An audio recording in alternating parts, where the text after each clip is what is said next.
Hi, I'm Todd Wente, and this is the Daily 180, 180 seconds of motivation and inspiration intended to help you take action and make progress in your life. This is episode 467 of the Daily 180, and today I want to talk about the next of our Z words. That word is ZAP.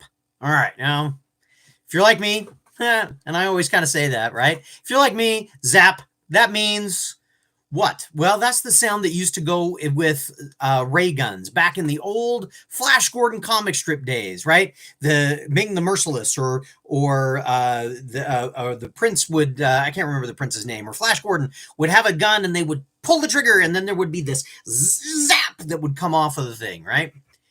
Who knows what that sound was? Everybody kind of made it up in their heads. Zap. It was indicative of some kind of huge change between what was going on and where things went, oftentimes accompanied with somebody falling down, one of the bad guys or one of the good guys getting stunned, right? Now, zap is also a phrase. I know. Some of you are thinking, Todd, what does that have to do? I mean, we're talking about Flash Gordon and comic strips. Bear with me for just a second.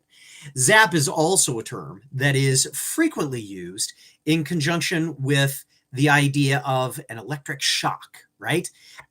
We talk about somebody getting zapped. Maybe sometimes we talk about somebody getting zapped when you touch them after that static electricity, that little jolt of lightning that jumps between you and somebody else, right? Zap. Well, for me, what I kind of think of zap as, at least at this point in my life, is tiny lightning. Now, Caitlin's joined me, and hopefully she's had that experience where she's had that little zap of electricity, that jump of spark from one person to the next person, and you kind of go, wow, and it gets all your attention, and it's not terribly comfortable. I mean, it's not like it's pleasant, but it kind of gets your attention and makes you go, I'm not so sure about that. And you hear the little pop, right? It's just this tiny, tiny little pop. For my wife and I, whenever I kiss her and we get that, I say, ooh, electrifying personality, right? Well, this idea of zap is what I want you to watch for over the next couple of days. I want you to watch for times when you feel like all of a sudden something got your attention.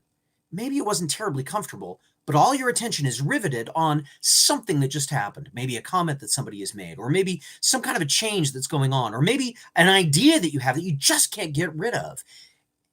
That, my friends, is a zap. And it's like tiny lightning coming into your life to tell you, pay attention here. You've got something worth chasing. If you can do that, you're probably looking at someplace where you're going to be able to make progress. Hope this gives you something to think about. And hopefully, you can share this with somebody else that will make a difference for them as well. In the meantime, hit the button to subscribe, hit the bell. We'll join you. You can be able to join like Caitlin and I are doing right now and be able to have a little bit of fun with us on the Daily 180. In the meantime, this has been the Daily 180. Go forth and conquer. We'll see you next time.